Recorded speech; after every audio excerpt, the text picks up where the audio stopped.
Wednesday, May 20th, and you're watching the Hammer Daily here on the Hammer Betting Network, presented by our good friends over at FanDuel. I'm your host for today, Jason Cooper, alongside my producer for the next hour and a bit, Mike Bennett, working his way behind the boards, keeping everything nice and smooth as we take you through a great show for you today. Excited to get into things. We got a loaded show. Peanut's coming on 12:05 in a couple minutes. We're going to talk some NBA. I got to ask him, what the heck is going on? Where did the tier list go? We're like 12 days deprived of a tier list. Peanut, what's going on? Bits over. Got to figure that out. After that, we got Alex Blickle coming on. We're going to talk some CJ Cup, talk a little bit about Scotty Scheffler, if he's going to have a PGA championship. Is it a hangover? I don't know. That putter was really cold last week, back on his home tournament here. We'll see how he does this week. Plus 155 to win the damn thing. Jeez. Finally, in the third slot, we got Michael Leboff coming on. We're going to touch on some NHL to close out the show. And we got a great show for you today. Yeah. Peanut, basketball, fire. Love those emojis in the chat. Beforehand, things, guys, do us a huge favor. Smash the like button. Goes a long way here on the channel. If you're new to the channel as well, hit that subscribe button. Before we get into things, the Arsenal. Shout out Arsenal. Congratulations. You guys are officially the 2026 Premier League champions. For the first time in 20 years. You love to see things like that. Listen, as a Leafs fan, been deprived of seeing a championship for my entire life and almost my parents' entire life. It's been a very long time. And in a sport like soccer where the top teams always dominate, Arsenal has very high expectations every year. 20 years is almost as long, it feels like, when you're as dominant. But shout out to them. Just wanted to give them a quick pat on the back. But we got to talk name changes here. I know you guys are the Gunners, and I did a little bit of research, and I understand where the name comes from. In like the late 70s, early 80s, you guys were the Goon Squad. You guys were very like tough, gritty team, tough to play against. But come on, you Gooners. Gooners, really? We got to get a name change here. It's 2026. It's going a little bit crazy. I don't know how I feel about it. You guys can let me know if we should continue calling the Gunners the Gooners. Feels really weird. Joel Embiid tweeted out. For those of you who don't, if you follow Joel Embiid on Twitter and don't follow soccer, don't know anything about Arsenal, pretty weird tweet to see on your timeline. I love being a Gooner. Pretty odd stuff there from Joel Embiid, but I thought it was hilarious. Maybe I need to get my head out of the gutter. All right. We got Peanut coming on in just a second. Before Peanut comes on, going to give a quick reminder. At the end of the show, got my dog of the day situated for you guys. So you're going to want to stick around towards the end. And if there's anything you like today, let us know in the comment section down below. If you're watching this after the fact, after we've already been live, let us know in the comment section down below. All right. This show is brought to you by FanDuel. NBA fans, this is your reminder to check in daily because every day during the playoffs, FanDuel is serving up a happy hour. We're talking special drops you won't want to miss, from profit boosts to bonus bets and so much more. And the best part is it's every single day. So whether you're betting the early game or gearing up for prime time, make sure you open the FanDuel app and see what's waiting for you today, because once happy hour hits, it won't last forever. Check for a new reward every single day of the NBA playoffs and don't miss your shot to get a little extra out of the action. Head over to FanDuel.com/forwardprogress to get started. Must be 21 plus and present in select states. For Kansas and affiliates, for Kansas Star Casino, or 18 plus and present in DC, Kentucky, or Wyoming. Opt-in required. Rewards and all withdrawal restrictions apply, including bonus and token expiration. Leg requirements and max wager amount. Gambling problem? Call 1-800-GAMBLER. 1-800-MY-RESET. Call 1-888-789-7777. Visit ccpg.org/China, Connecticut. Visit mdgamblinghelp.org, Maryland. Visit gamblinghelplinema.org or call 1-800-327-5050 in Massachusetts. Call 1-877-8-HOPE-NY. Text HOPE-NY in New York. Call 1-877-770-7867 in Louisiana. AG in the chat saying Gen Z and their collective internet slang along with third wave. I'm not going to finish reading that. Never mind. Let's have a show, boys. Big day. Excited to get into that. I'll read that. Yeah.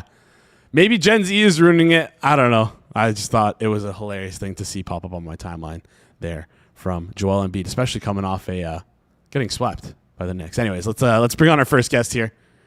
He is a professional good boy, a tier C. We're going to put him in the C tier of as a list maker and an NBA bettor. Mr. Peanut Bettor. Peanut, how's it going? Would be doing better if it wasn't for that Cavs loss, but it's all right. Oh man, yeah. It was a tough one. We'll dig into the Cavs loss, the collapse, what happened. The only thing that was missing from that Cavs loss was Jalen Brunson going like, call back to last year's NBA Eastern Conference Finals. Before we get into things though, is the bit dead? Is the bit over? I see. First of all, you got new internet connection, nice new haircut. You look great. You look fantastic. But is the bit over? It's been 12 days since we've seen a tier list. Is that because you're moving in? Is that what's going on here? You can't rush the artistic process, okay? So, I can't. The tiers come to me. I don't make the tiers. The tiers just appear before me. Okay. So I can't rush this process. I don't want to put out, bad content for the people. So whenever they come is when they'll be put out. Yeah, you only decide to put out bad content when you're on the show. No, I'm joking. I'm kidding. Peanut, I love having you on, and I know the chat also loves having you on as well. So, okay, fine. I won't pressure you for the tier list, but a reminder, I've sent you a bunch of great topics. So if you're feeling a little dry on the topics, I got you. All right. Let's talk last night. You and I, we're pretty invested in this Cavs team. What happened? The Cavs looked great for 40 minutes. Then just like an all-time epic collapse. What was like the catalyst for the Knicks comeback? Who's to blame for the Cavs? Was it good game planning on the Knicks part in the fourth quarter with them just constantly switching on Harden? Was it Kenny Atkinson not getting Harden out of the game? Kenny Atkinson not calling timeouts? I'm seeing a lot of blame being thrown around on Twitter. Was it Donovan Mitchell like not looking good in overtime? Like what happened here? Break this down for us. Sure. There's two sides of the ball, for the Cavs that happened. One, offensively, they really started to kind of drain the ball out of the clock and were getting more into the ISO offense that they were kind of running earlier in the playoffs where they were, getting shots really late in the shot clock. I think they went to that a little too early. I understand why they wanted to do that. Just basically thinking that the longer, they take out the clock, and basically the Knicks did almost run out of time. So I do understand on that side of the ball. Defensively, they were targeting Harden pretty relentlessly on that end. However, I really don't think when you look at the beginning kind of that situation that Harden or that Brunson was getting these just unbelievable looks. Some of these shots were just high off glass, step back, guy, all covering him, and he's just making shots. And I really think that the Cavs kind of the first run or the first part of the run to me wasn't an error by the Cavs. That was just what happens sometimes in basketball. It's the second part of the run where they started to throw those hard doubles at Brunson is where I think they really started to err. They started doubling Brunson too fast, giving OG just these wide open looks. And I think that's kind of where the mistake was on their end. Yeah, no, Brian in the chat saying easy answer. It was Harden. W. Jeremy 97 saying Harden was 1 foot into the strip club by the fourth quarter. Tough all around there for the Cavs. Sorry, I kind of went a little crazy here because just popped up on my Twitter timeline. This is for the hockey freaks. This really isn't for this segment, but no Cale Makar in game one. So that's pretty crazy. If you want to get in on Vegas, you probably want to do that right now because I'm sure it's going to steam a ton there. Sorry to derail this NBA conversation. We'll get back on the NBA train in just a second here. Let's look ahead to game two.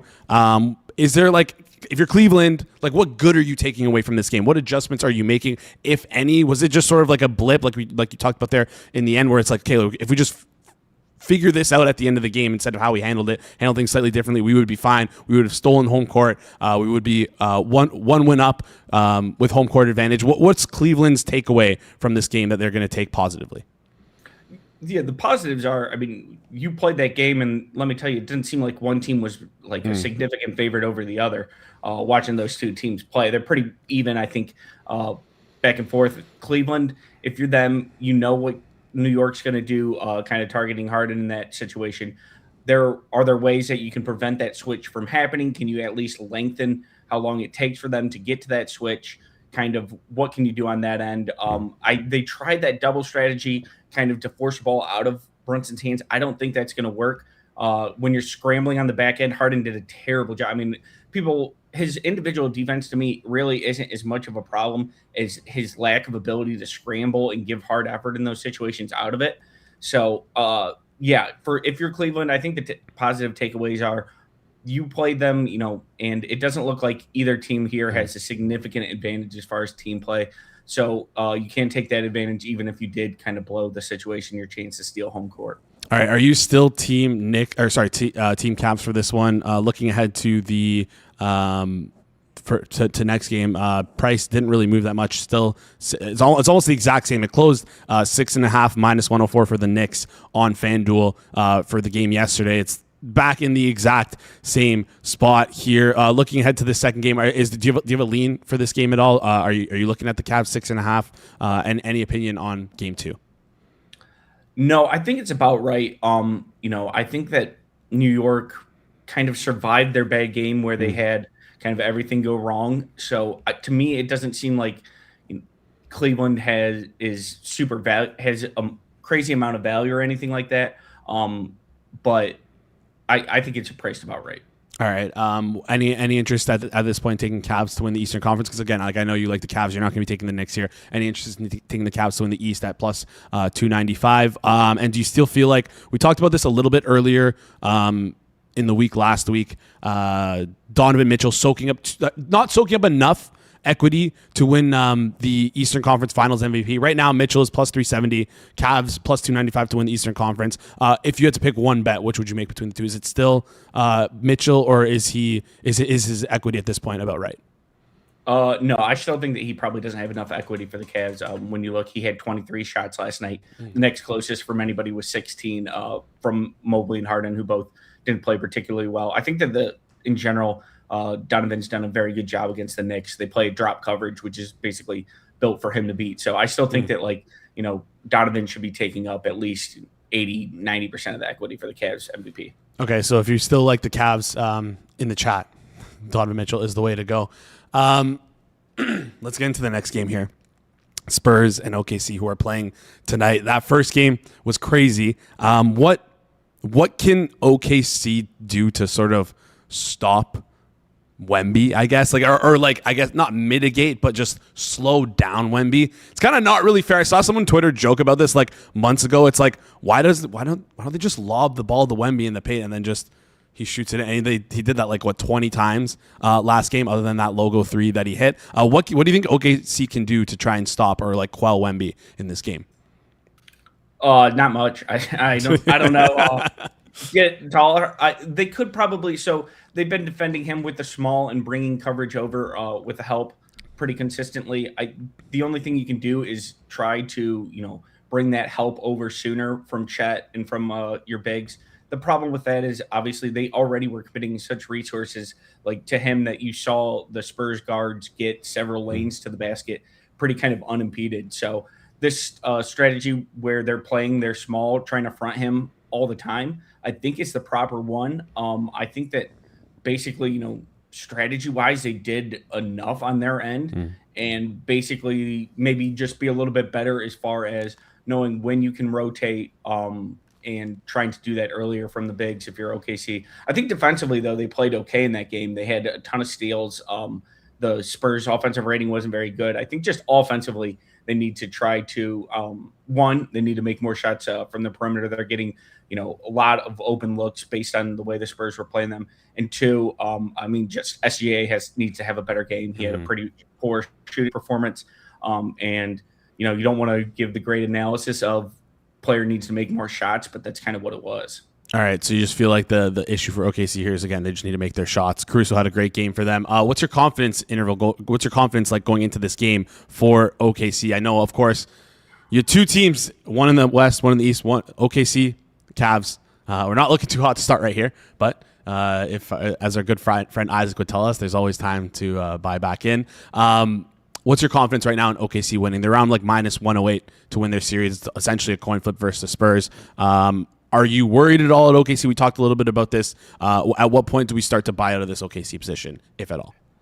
I am a little bit worried just based on the fact that the Spurs dominated the regular season series. They won this game with, I don't think a particularly lucky performance or anything like that. I think that they actually, outperformed OKC down the stretch there. So I am worried in the fact that I think that the Spurs have a legitimate chance to win this series in a way that I'm not sure I ever thought last year OKC faced an opponent where if they both played to their abilities that OKC could lose. So I think that the Spurs are like a legitimate threat where OKC just not only could it be OKC not playing up to their ability, it might just be the OKC is not good enough for the Spurs team.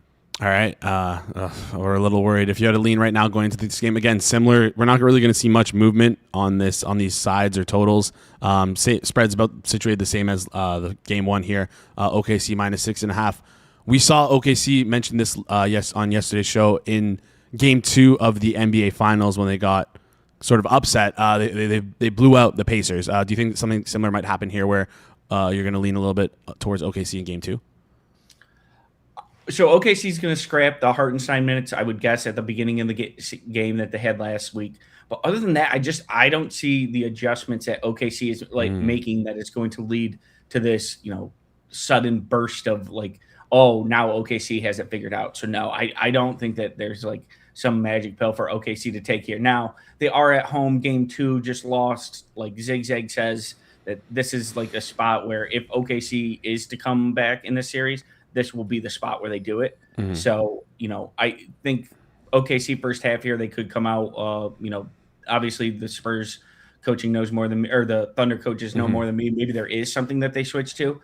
But it seems to me that like a lot of the things that you would think OKC might switch to, putting a small on Wemby, going small in the starting 5, they already kind of did that in the first game because it was such a long game with overtime. So, I don't see the obvious adjustment that makes the Thunder a great play here.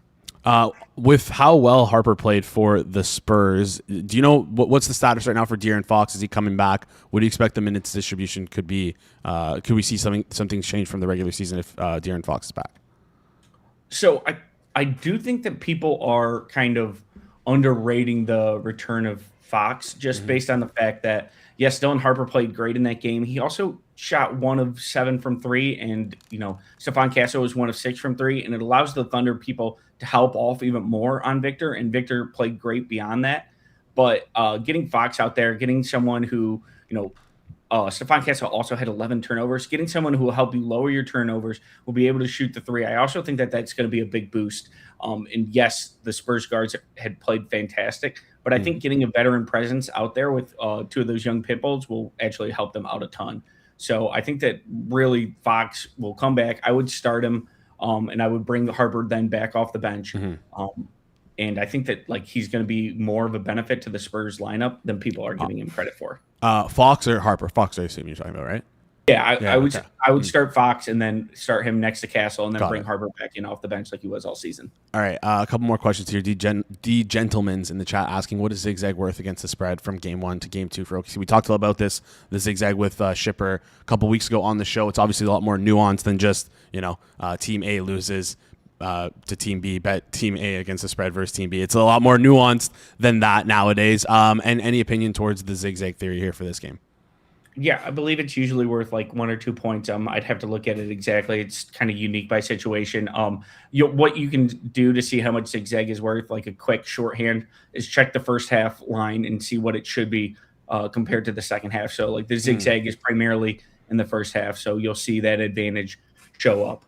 All right. I had another question for you, but I completely slipped my mind to close it out. I'm just wondering, we know that the Knicks starting lineup is better the Knicks lineup is better with Hart than without Hart, and we saw that down the stretch last night for the Knicks here. Do you think we're going to see any adjustment in terms of minutes for Hart, or are you like attacking that live at all? Just talk me through if we're going to see a Knicks adjustment here. Yeah, I think if you're the Knicks, you probably can't, after the win and everything, you probably are sticking with Hart.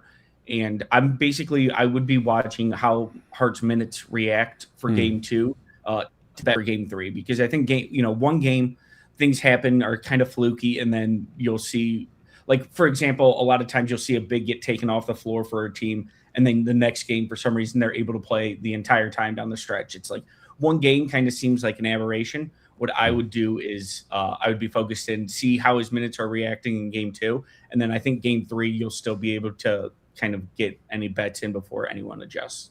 All right. Makes perfect sense here. Anthony in the chat saying this is a bad matchup for Hart, but the Knicks will need him against OKC. Hey, who knows how things go? They might not even get OKC in the finals if they do end up making it. Peanut, appreciate you joining the show. Any final thoughts here? Anything you're looking at in terms of, buying back on the Thunder at plus 120, which is almost as good as we've seen them all damn year. I think the highest we've seen them was like around plus 140. Are you adding to your position at all? Any final thoughts before you head out? No, not adding right now. Probably watching just these next games to see how they play out and seeing if I want to attack after that situation. But right now, just kind of waiting to see how the series plays out. All right, I'm going to keep my eyes peeled to your Twitter account because I'm sure you'll give us some details there. I'm also going to keep my eyes peeled to see some more tier lists, which I expect to be in the pipeline. Peanut, appreciate you joining the show. You can follow Peanut on Twitter at Peanut_Bettor. Thanks for coming on. We'll talk soon. See you, Jason. Great stuff there, as always, from Peanut. I will mention tomorrow, live show, I believe, Circle Back. Peanut, you're still behind the scenes. Give me the thumbs up if you're on that or not. Oh, no. I was honestly looking forward to that one. Shout out Peanut Bettor for joining the show. Yeah, live Circle Back. I don't know if I was supposed to tell people that. I'm sure people know about this now. Yeah, I mean, it's in the rundown, so just throw it out there. Yeah, they know. live Circle Back tomorrow. Make sure you tune in on the Circles Off YouTube channel because that's going to be a fun one. Yeah. Sorry if I wasn't supposed to promote that yet, or if we're waiting for tomorrow to release that. Also, some people don't watch Circle Back live. They often listen to it on YouTube after the fact, or Apple or Spotify. Same thing with this show. You guys often listen to us. If you don't make the live YouTube, you can listen to us on Spotify or Apple Podcasts as well. If you do so, do us a favor. Rate and review 5 stars. Goes a long way for us here on the channel. All right. We got our fill-in of basketball. Let's move over to our next guest. Let's talk some golf. He's our second guest. He's the director of analytics over at FTN. He's DFS ownership projector and a golf bettor. Alex Blickle, appreciate you joining the show. How's it going today? Absolutely. Glad to be here. And I know we're going to talk golf, but I really enjoyed that NBA conversation you just had. So that was a fun listen. Yeah, no, I appreciate it. We can talk NBA too if you want. We can talk whatever you want to talk about, honestly. But before we get into things, I want to talk to you about the PGA Championship. I want a quick reaction to that. How cool is it to see Aaron Rai, a guy who's was listed at a crazy number, 100 to 1, to win that tournament, a guy who plenty of people on tour describe as one of the hardest working guys on the course. Tell me how cool that was to see so it can lessen the impact it had on my wallet. Yeah, it was, number one, it was awesome. Number two, that PGA Championship was basically in my backyard. I grew up playing golf in Philadelphia, so I loved to see the course. And I think there was a bit of a misconception about how the course was challenging people where, yeah, we didn't see scores separate the way we usually do, but I don't think that was for the reason people think. I think the number one thing we've heard is that the pin locations were so difficult that players just had to hit it to 30 feet and try not to 3-putt. And I think the actual reason why scores didn't separate is because the guys who are typically the ones who separate were making too many mental errors, and they didn't attack the golf course the way they needed to. There were too many holes where one side miss is fine, the other side miss is just totally dead. Think of number 7. If you missed right in the heavy rough in the moguls, you had no chance getting into that green. If you missed in the left rough, you were totally fine. You still had scoring opportunities, and it was inexcusable how many guys missed that fairway to the right, especially on the weekend when they had already played the course enough to know that's the place you can't miss. And so that sort of thing. And I think the number one thing that Aaron Rai did was he managed his way around the golf course. Think even on Sunday, number 11, we heard all day that you can't get to that pin. Well, that's because guys were getting too close and they had to play 25 feet beyond the pin and putt down the hill. Rai laid back a little bit, hit it to 4 feet, made birdie, and that, obviously was one of the pivotal points in his round. And so I think the number one thing that I loved seeing see about Rai's win was that I think he just had the best approach to the golf course, especially on Sunday. Yeah, which is good to see a guy get rewarded for that. But again, needed the feel good story because I got cooked last week on the PGA Championship. Whatever, it was a lot of fun. Regardless of that, let's get into the CJ Cup for today. Course, I was reading that the course was renovated because last year Scheffler put up some crazy numbers here, made it look too easy. Do you think the changes are going to level the playing field, or do you think that just Scheffler's ball striking ability is just going to win out regardless? Well, that's the thing, right? If they make it harder, it actually makes it easier for Scotty to separate. So I think it's kind of a lose-lose situation there. Now, what I do think is that at least it sounds like they're making. It sounds like the main change to the course is not tee to green. It's that the green complex has got more interesting and more difficult and more challenging. And so in the past, this has been a course where distance is really rewarded instead of accuracy. And oddly, short games have been really predictive here in the past, which is not what you expect of typical birdie fest golf courses. So I think we're going to continue to see that. If they made the green complexes trickier, like that's even more likely to come to fruition. And I think importantly, like that's not saying that short games are important because you have to get up and down. No, it's that to save par, I should say, it's that short games have been required to actually score on the scoring holes. And so if the green complexes got trickier, that should, as I said, be even more true this time around. All right, so you mentioned that if they do make it hard, it's going to help Scotty separate a little bit here. But the thing that what really let him down at the PGA Championship was like how weak his putter was or how cold his putter is. Is there concern for this week? Because right now he's priced at plus 155, and every time we talk a golf tournament here on the show, when Jeff comes on, I always ask him the same question. I'm going to ask you the same question. I said I have a boost on golf, 20%, 30%, whatever FanDuel's offering me on the given week, and I say, tell me why I shouldn't just bet it on Scotty Scheffler to win. So right now he's priced at plus 155. Should I not be clicking Scotty Scheffler right now with that boost? Is this a bounce back spot for the putter? Are you worried about his putter? Talk us through Scheffler and how he's going to play on this course. So I'll just start with the math. Like mathematically, we've got him at 33.5% over at FTN Fantasy, which puts him at like 2-1, not plus 155. So I don't like that. And I think part of that too is like when you think of outright betting in PGA, like the number one question that I like to ask is just, is there a reason why the sportsbook could make a mistake in pricing this player? Like they have so much juice on everybody. Are they really going to make a mistake on Scotty Scheffler to the point where it not only did they make a mistake, but also that they didn't add enough juice on it? And so it's really hard for me to get to a favorite like that anytime, and especially when he's plus 155. But I also think that your point about his putting is a really good one too. Like, last year at this time, putting was a big strength for him. And right now he's looking a little bit more like the Scotty from, 2023, before he started to really win, when putting was the one thing that held him back. And that was a very ugly putting display from him last week. I do give him a little bit of an excuse because the ornament greens, like they put so many pins on these like spines where if you started the ball in the middle of the hole, it was going to go in the middle of the hole. But if you started inside right, it was going to miss right. And if you started inside left, it was going to miss left. So some of that was just, those are really difficult greens, and he's going to be very happy to be off of them. But also that means he wasn't ever hitting the ball in the center of the cup the way he wanted to. So definitely a concern. And I think that that's a very valid concern on a course where you have to make as many birdies as you're going to need to make this week. Yeah, it makes perfect sense. Much more eloquently put than Jeff usually does. I asked him, should I be using my boost? He's like, no, shut up, you idiot. Stop asking me this question every damn week. This is not a signature event, so a lot of big names are sort of skipping out. How do you approach betting on a field which is a lot lighter than this, where it's just, maybe we might see things a little bit more top heavy? Outside of Scotty, though, things are pretty well distributed here. How do you approach betting a lighter field like this? Yeah, it's hard, first and foremost. Like I think Jeff would be the first to tell you that I'm not like most PGA bettors in the sense that I'm okay with weeks where I say, you know what, this one's not for me. I'm just gonna sit this one out.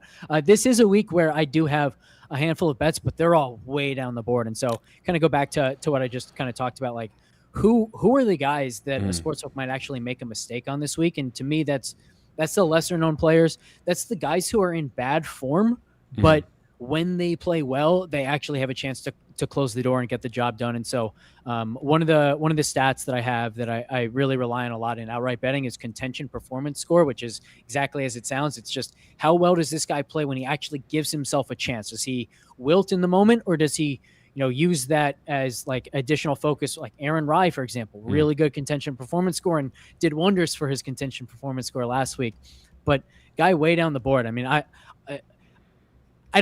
haven't watched a ton of your shows, but I think this might be the longest outright that anyone's ever mentioned on your show. 450 to 1. Oh, definitely the longest. Yeah. Billy Horschel. Now he's like 200, 250 in most places, but if you shop around, you can find that 450. It might be down to 350 now, but regardless, you're getting a huge number here, and it's all based on the fact that outside of Scotty, like He's probably the one guy that I trust the most if he gets into contention. Now, let's be clear here. He's very, very, very unlikely to put himself in contention, but if he does, I really like his chances. And we have him at 0.8% to win, and so that's just a little bit more than 100 to 1. So if you're getting anywhere in the 200s, let alone 450, the math's in your favor. Yeah, 100%. Isaac, who often comes on the show, says like anything past like 80 to 1, if you can see it happening, if there's a possibility that you think if there's a possibility in your head that it might happen, it's a good bet. So at 350 to 1, 450 to 1, it's 175 to 1 right now on FanDuel, but shop around, of course, as we always preach here. Even the 175 one seems pretty good. But yeah, Billy Horschel, 351 seems like an absolute banger. Just quickly, he's a repeat winner. He won, this would be his second time winning. He won back in 2017. So that's a lot of fun there. Billy Horschel. Any other long shots you like for us here? You don't have to go all the way you don't have to go that far down the board. You can hit us with a 50 to 1. We're okay with those two. Yeah, I'll give you 80. Austin Eckroat. Another guy, like, I think both of these guys, another way that you can say it is it's not how likely they are to succeed. It's like, if you get their A game, is their A game good enough to win in a field that includes Scotty Scheffler? And I think both of these guys, the answer is yes, where a lot of the guys around their price range, it's like, if you're looking in the 200s, most of those guys, if they have their A game, it's like they might be happy with a 15th place finish. So why are you betting it outright on that guy? But with these guys, when they have their A game, they've already beaten some really, really strong fields in their careers in the last few years. So I like Eckroat as well. And Eckroat's at least showing a little bit more form than Billy is. All right, Austin Eckroat as well. How do you decide whether to bet these guys outright versus top 10, top 20, top 5? And also, do you have like any guys out there who you mentioned there where a guy might be fine finishing in the top 20, but you might not like them to win outright? Do you have any props for us here? Yeah, man, that's one of those questions that, like, I could talk about for like half an hour on that one. But I think the number one thing is I just look at the relative edge, and so. With Horschel especially, like I don't want his top 20 because I don't think he's going to play well. It's all about when he plays well, when he actually has that A game, which we don't know when that's going to happen. Even when he won at Punta Cana in 2024, like he showed a little bit of form, probably a little bit more than he has right now. But that win was also kind of out of the blue, and it came after a long stretch of him playing some really poor golf. So we've seen the fact that he can just find the A game when you don't expect it. But I don't want to, rely on him to just go finish top 20 because I don't like his chances of a B game relative to what his odds are. So to that point, one of the guys that I do really like in like the top 20, top 10 market that I don't have an outright on is Cameron Champ. And I think his top 5 maybe was like even 40 to 1. So like you can still get some really nice payouts even when you don't go to the outright on him. But it's honestly a similar argument. It's like, look at his form, even what he's done on the Korn Ferry Tour this year and on the PGA Tour the last few years. It's like when he plays well, he tends to play quite well, and he has some really nice finishes. He's not winning often enough for me to like the win, but he's just such an incredibly volatile player that when he has something going on, when he's making putts, like that's the primary thing. And when he's hitting fairways, because he hits the ball a mile. So when those two things come together, it's like he doesn't have to do something special to finish 15th place, 10th place, the way a lot of guys do in his range. But he's not going to get the job done enough for me to warrant the outright. I'll happily take the 40 to 1 or the 16 to 1 or the 5 to 1 on the top 5, top 10, top 20. Yeah, top 5, top 10, top 20, Cameron Champ. Before you head out here, just have a quick question for you, Alex, about the DP World Tour with live players sort of migrating towards the DP World Tour. We have the Soudal Open this week. I noticed that there's some live players playing in it. Are you going to start shifting your focus a little bit more? I don't know if you already bet on the DP World Tour, but are you going to start to shift your focus more with the fields, maybe getting a little bit better players in that field? Are you going to start focusing on that a little bit more? That's a great question. I don't spend a ton of time on the DP World Tour, mostly because the data that's available just hasn't been at the quality of data that we have for the PGA Tour. And so I think one of the things that I'm looking for is, does the DP World Tour really take advantage of this and say, you know what, because we have these live guys, because we have these superstars that people around the world want to watch, like we're going to use this as motivation to actually improve our product as a whole. And if we get the kind of data on the DP World Tour that we have on the PGA Tour, like I honestly think the edge might be even larger over there than it is currently. Because I think I mentioned earlier, like, what is the chance that a sportsbook makes a mistake on a guy? Well, they might be more likely to make a mistake on a DP World Tour guy than a PGA Tour guy. But I also feel, I don't know this for a fact. I mean, you might have better information on this than I do, but I also feel like sportsbooks are probably operating with better data on DP World Tour guys than I am. Whereas I think the playing field is a lot more level when it comes to PGA Tour guys because of how rich the public data is. Yeah, no, I think that's a great point there. I honestly would have no freaking clue how good the private data is versus the public data. I appreciate you giving me like some credence here, but honestly, for me, zero clue, which is why I kind of tabled that question to you. I know Thomas Dietrich was who I was thinking about, who's in the field right now. He's currently 12-1. So maybe this could be a situation where the DP World Tour or the outright market overvalues live guys like more, because the next highest on the board is 22-1. There's just a bunch of golfers listed at 22-1. Again, not really sure if you've looked into this at all, but any opinion for this? Or yeah, I have. It's really interesting. So what I'll say here is, like, Data Golf, I think is probably the leader in the industry on this, just like finding a way to adjust live performance for like what is their true stroke scan, how good was this actual performance. And so I've done my own efforts in trying to do this, and I will say, like, the adjustment is so different for live performances compared to like DP World Tour performances, because the field strength in live, even though they're small fields, is wildly different. You get some of the absolute best players in the world, and then some really, really bad professional golfers, which, the DP World Tour, you have no one in the top, let's say 50 at least.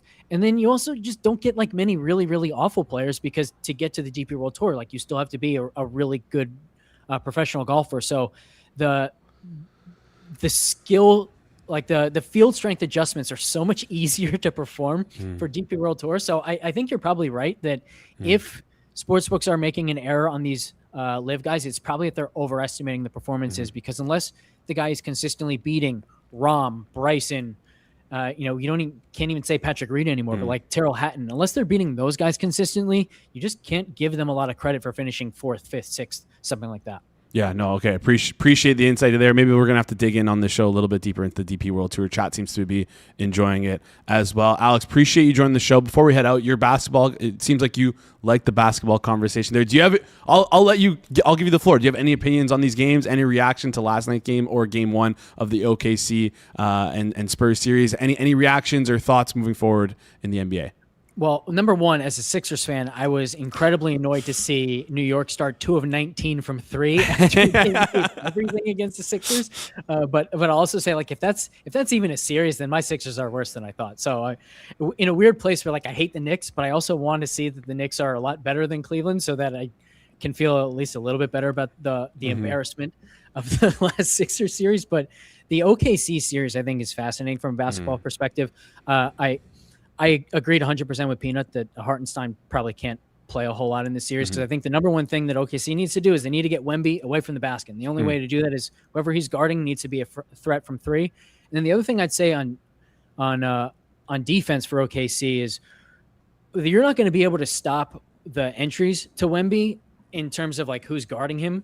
So you've got to get more ball pressure. I was really surprised how much like they stayed back in some ways and just let that entry pass to Wemby be uncontested. So I think those are the 2 adjustments I'd probably expect to see from OKC. All right. I love that. Man of many hats. Alex, appreciate you joining the show. You can follow Alex on Twitter at Alex Blickle1. Link is in the description down below. Also check out his Discord, which link is in his bio as well. Alex, appreciate you joining the show. We'll chat soon.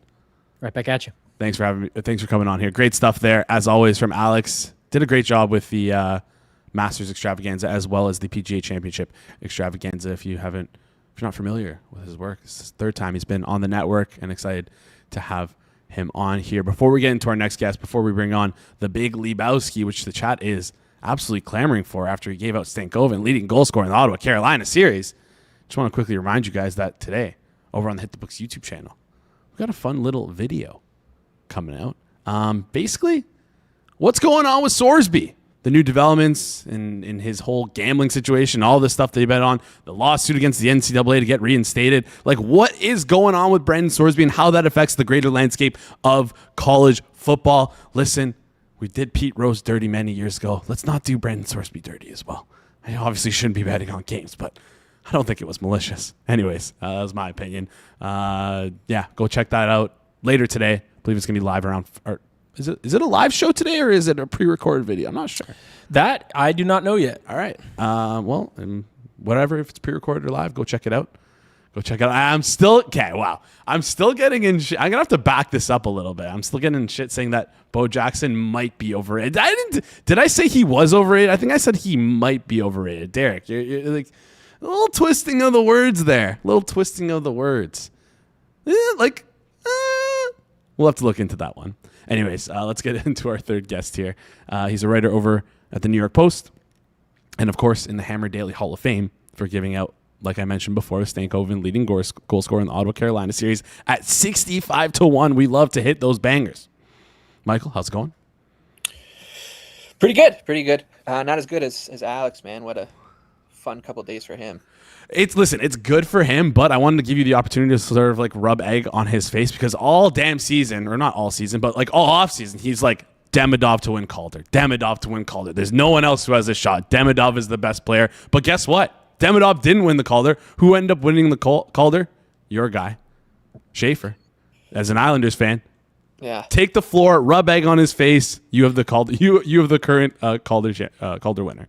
You know what's really interesting about that market was I don't think, at least here in the States, Schaefer wasn't listed for a long time in that market because I don't think he was 18. I think that's why he didn't like pop up until mid-September. And there might be some law or something about not being able to bet on someone who's not 18 years old yet. So he didn't pop until like midway through training camp. I noticed. I was like, okay, now he's up there, and he was 18, 20-1. Yeah. So that I really wonder how, until I'm sure they got inundated with money pretty quickly, but in the pre-betting, if any books took a lot of money because he just wasn't listed, and obviously it's not a huge betting sport down here, but he's unbelievable, man. We were joking with some Islander fans on our Islanders podcast that he's probably the professional athlete right now that I would bet on to be canonized as a saint.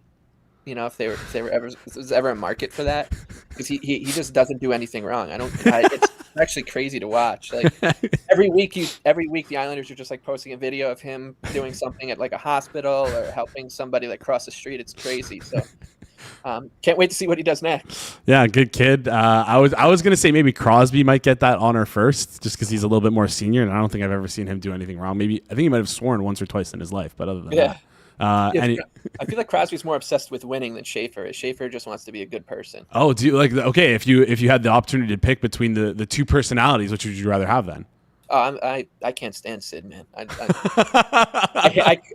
can't stand the gushing. I'm in the Islanders and he used to torture the Islanders for a long time, during his heyday and the Penguins' heyday.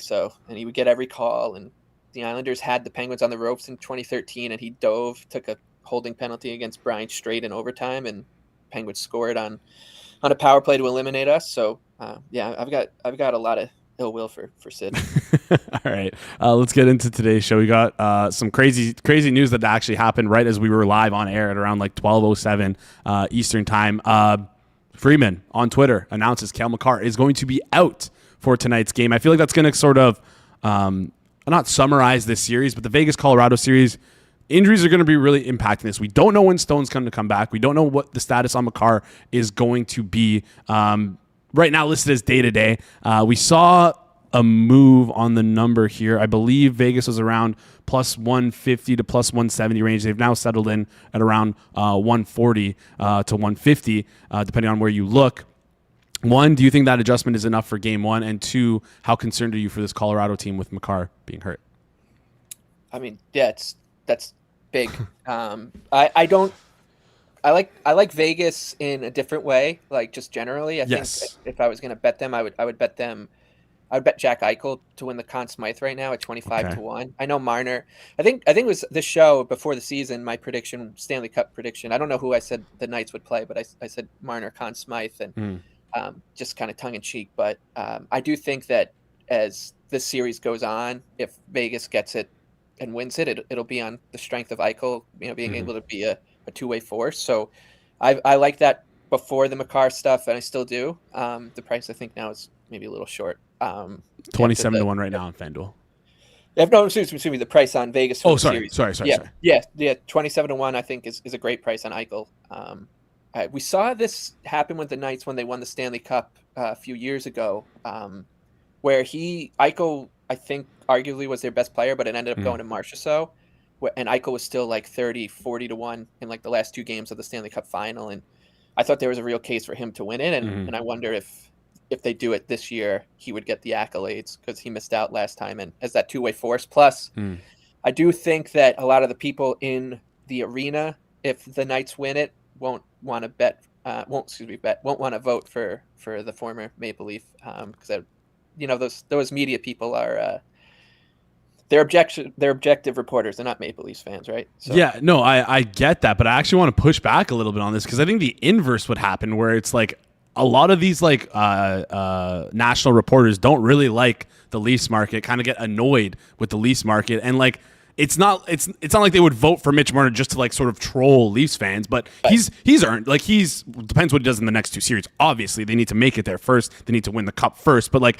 he's done enough to be like, okay, like he deserves it. And if it's like a tie, if someone's deciding between Jack Eichel and Mitch Marner, I think most voters would lean Marner because of the storyline behind it. Yeah.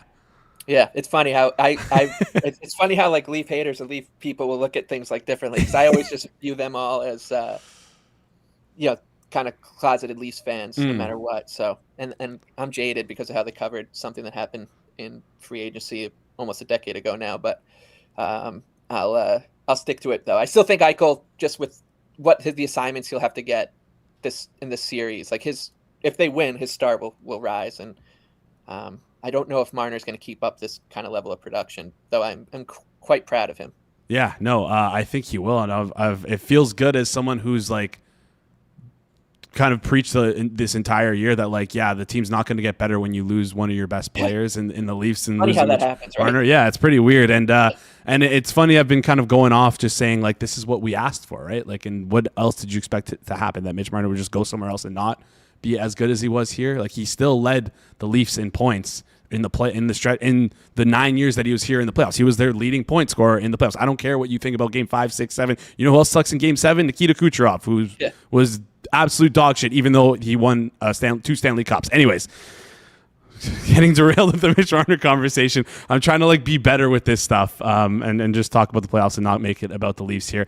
You came on the show a couple weeks ago, maybe a month or 2 ago, to give out the Stankoven leading goal scorer, leading point scorer. So have you looked into this series at all? I have to ask you for both series. Let's start with the Vegas and Colorado series. Anyone you like to be leading goal scorer, leading point scorer, or even like the head-to-head points, which is a market available on FanDuel as well. The Vegas series. So it's a little tricky with Colorado because you've got some serious horses at the top, right? Like, it's very different compared to when Carolina's playing. That said, like, the other way to look at it is that, the guys like McKinnon and Natchez, Dorofeyev, Eichel, like, they'll suck up so much of the value that you'll get some decent prices on some guys who could absolutely pot 4 or 5 goals in a series. Arturi Lehkonen is definitely one that would interest me. She's 20, 22 to 1. I think he's 22 to 1 on FanDuel. And on the Vegas side, Tomas Hertl he's been sort of simmering a bit. I think that he's someone who's maybe going to be like the next casualty of the Vegas like ruthless cap maneuvering this offseason. But I think I like what he's been doing lately. And with Stone out, there should be a little bit more production to like spread around. So he's right in that same range as Lehkonen. So those would be the 2 long shots I like in that series. But as always, like the Carolina series are always going to spit out much more value just because of like the way they play and the way they spread it around and what they force their opponents to do too. Yeah, no, that makes perfect sense here. No interest in Brett Howden at all. 15 to 1, probably fallen down a little bit now. He's been scores. Really good. Yeah. Like, he just scores. Him and Dorofeyev like score every night. So I mean, you're getting double digits on him. So I mean, I was choosing between Lehkonen and like Brock Nelson, and Nelson just seem to like really like him in that checking line role. But he's certainly one too that I would consider in that same range as Howden. But that's like a decent short list, I think, between those 4 guys. Yeah. Do you think this is just like, again, I'm gonna get to the Carolina series in just a second. When Stone comes back, do you think he slots in where Howden's playing right now with Marner? Do you think he maybe bumps up to the top line with Eichel? Does he get his own line on the third, like with Hurdle and Sizza? Like, where do you think he might slot in? I think if I'm assuming they'll want Stone and Eichel against McKinnon depending on when he comes back. So if it's game 3 when they get last change, that'd be my guess. And then you can have Marner doing his own thing, and it's been working. So I don't know if you want to jam that up, but that'd be what I would do. But it's really hard to get into John Tortorella's head. Although I'm the only one who liked what he did after they clinched against the Ducks. I thought that was fun and got everyone talking. So yeah. All right, let's flip over and talk the other series here, the Carolina and Montreal series. Just give me a breakdown of how you feel like these two teams will match up against each other. Will there be like is the big long rest for Carolina here? Is this going to be an advantage, disadvantage for them in game 1? How do you feel like it's going to play out? I would lean towards it being a disadvantage, just because 11 days off that's like an Olympic break basically, and we see when the NHL used to have those bye weeks, we used to see teams. It just would take a game or 2 for teams to kind of click back in, and I know everyone's like Carolina's built different, and they always do get off to hot starts to the playoffs and to the regular season too. So maybe they are an outlier in this, but with how they were going, I mean, the last thing they would have wanted, they should have just brought in another team to schedule a quick series with or something. I don't know, because now they're they've just been sitting on their hands for so long, and they're getting a team that is so different from what they've faced. Ottawa, I thought Ottawa would have given them a harder time than they did. But they played a similar style to Carolina, very tidy defensively, and just tried to turn every game into a coin flip, and that's their Carolina specialty. The Flyers, for as plucky as they were, that was their biggest asset, was just being plucky, and that's not going to work against a team like Carolina. And now they're getting a team that can give you a whole host of problems in a lot of different ways. Special teams with their speed. If Dobish is, he seems like a psychopath, but if he's on his game, then you're gonna run into a situation where maybe he is the A side of a goaltending matchup. So I do think Montreal has some upside here. I'd much rather bet into these markets correlated to them winning than the price on them winning, just because that's just how I bet normally. So a few guys I like to lead in goals, and once again, this is a Carolina series, so you'd assume it's not going to be high scoring, and it's going to be a lot of folks in the middle 6 or the bottom 6 that end up scoring 2 or 3 goals, like we saw with Stankoven, Jackson Blake and Taylor Hall, all those guys in so far in the playoffs. So one player I like is Lane Hudson, because this is once again assuming that it's going to be 3 or 4 goals maybe to lead. I think he's a good long shot look.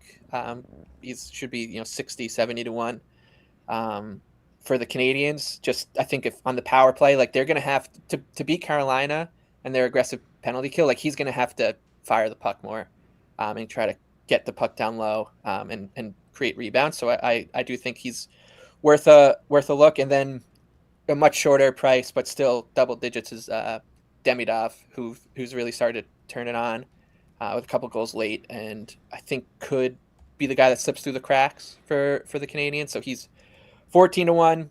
Unfortunately, all the Carolina numbers are. I mean, Stankoven was 65 to 1 against the Senators, and he's 4 to 1. So the secret's out on that. Yeah.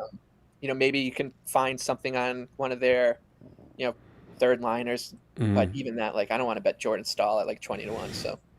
Yeah, no. The only ones at the back of the board are Stahl, Goss to spare, Keandre Miller, Nikishin. I don't want to bet a defenseman to maybe you could convince me on Goss to spare, but 27 to 1, nah, that's not. It's way too short for me. I'd rather just take, like you mentioned, Lane Hudson at 60 to 1, or Demidov. whereas he's 14 to 1. So yeah. If you look around, like you'll find some like William Carrier and Eric Robinson. Like you can, if I'll put it this way, like if you look for a number, those two guys are definitely worth triple digits. If you can find them, like they're, once again, it's Carolina. It could be Martinook. It could be Jankowski.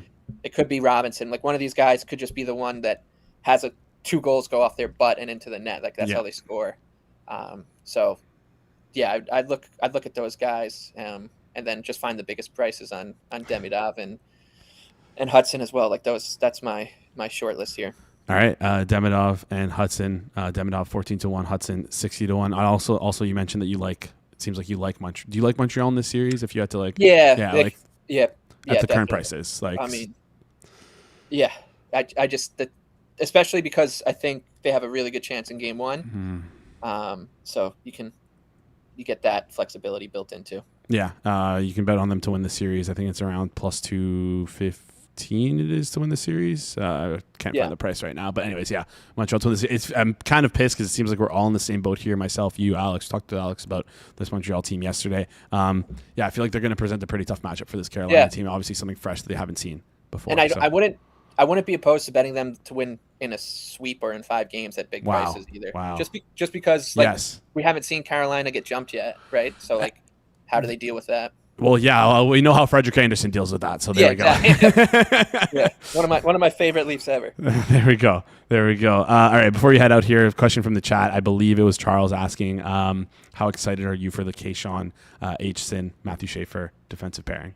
Yeah, Aitchison seems like a rock star. He seems to have I love the cut of his jib up there and what he's been doing with Barry. He's just rips one-timers and body checks. He reminds me of like what I thought. He reminds me of like one of those like old school Russian defensemen, except in like the modern NHL, like just like a Darius Kasparaitis for the Islanders back then, or just like Nicholas Cronwall, like he was with the Red Wings. Like he's just not afraid to be a rock star out there. And you know him too. He got in trouble with the media in the OHL.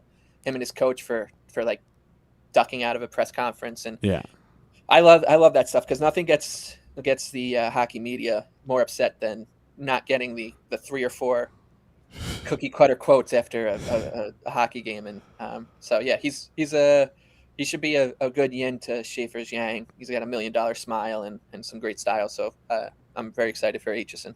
All right, yeah, it should be fun. We'll be a powerhouse moving forward for the next 8 years until the Leafs do what they always do and steal your best players. One more thing before you head out here. Everton, can they let the Spurs get 1 point on this Sunday? Yeah, my oldest brother is a diehard Spurs fan, and so 5-6 weeks ago he's just texting me the screenshot of the final game. I was like, yeah, I know. I will say this: when Everton was going through their relegation issues, it was always a banker that they'd lose to Spurs. I'd get my hopes up. So, but yeah, I'll be rooting for Spurs to stay up. It doesn't really mean much to Everton. So I do think that they will too. I have a feeling that we're going to see a pretty lackluster effort from a lot of. I think this is a good, on a side note, a really good weekend to round robin some big prices in the Premier League, just because it's the last match for most of these guys before the break before the World Cup. So I don't know who's going to really be at the races on Sunday for this, besides the teams that like it matters to. No, that's a great point. We'll talk about that with, I believe, Goon's coming on tomorrow to talk some soccer. So we'll be looking forward to that. Michael, appreciate you joining the show. You can follow Michael on Twitter at the Big Lebowski. Link is in the description down below. Happy for your Islanders. We'll talk soon. Thanks, man. See you soon. Great stuff there, as always. Quick recap: Lehkonen and Hurdle, top goal scorer for the Vegas Colorado series, and then Demidov and Hudson for the Montreal Carolina series. Find the best prices, as always, but believe the best prices there are on FanDuel. Great show today. Appreciate you guys tuning in the chat. Appreciate you guys dropping all your questions. Caustic Arrow with the random 6-7. Was that in reference to the Leafs? Probably. Before we head out here, dog of the day. It was going to be the Vegas Golden Knights to win tonight, and I was going to mention how Makar might not play because Sam Linsky let a little bit of a leak out earlier today saying, I don't know what's going to happen. How things might go without Makar. Walensky, what are you doing? Prices moved. Can't bet that anymore. So we're going to switch it up. We're going to take the Vegas Golden Knights here. We're not going to take them in the series. We're going to take them at -1.5, plus 350 to win and move on to the Stanley Cup Finals. Without Cale Makar, I like this. He's obviously understatement, very important to this team, but I'm just worried about how healthy he's going to be even if he does play. So Golden Knights -1.5 plus 350. I liked them in the series before the news of Makar being out tonight. Liked them even more with Makar out because him being out, it's a pretty bad signal for this Colorado team. So yes, Vegas Golden Knights -1.5 plus 350. Also, quick reminder, we're on the Montreal Victoire to get a victory tonight. Win the PWHL Walter Cup. Hopefully they can lift it tonight. Appreciate you guys tuning in. Shout out to all our guests who came on today. Shout out to Alex, who gave some great insight on the CJ Cup. Shout out to Peanut, who is hoping that we can bounce back with OKC tonight. And shout out to Leboff for sharing some insights and some top goal scorers. Shout out to Mike keeping things clean behind the board. And shout out to you guys for being in the chat throughout the whole time and smash the like button. We appreciate all of that. That's it. That wraps up today's show. Be sure to tune in tomorrow. Like I said, believe we're going to have Good on, or I forget, maybe we're not going to have Good on. So we're going to talk soccer tomorrow. There's going to be opportunity in the Premier League, so you're going to want to tune in tomorrow. As always, if you haven't rung that notification bell in New York, subscribe. Make sure you do that. Appreciate you guys for tuning in. That's it. That's our wraps up today's show. This has been the Wednesday, May 20th edition of the Hammer Daily here on the Hammer Bettor Network, presented by our good friends over at FanDuel. We will see you guys right here tomorrow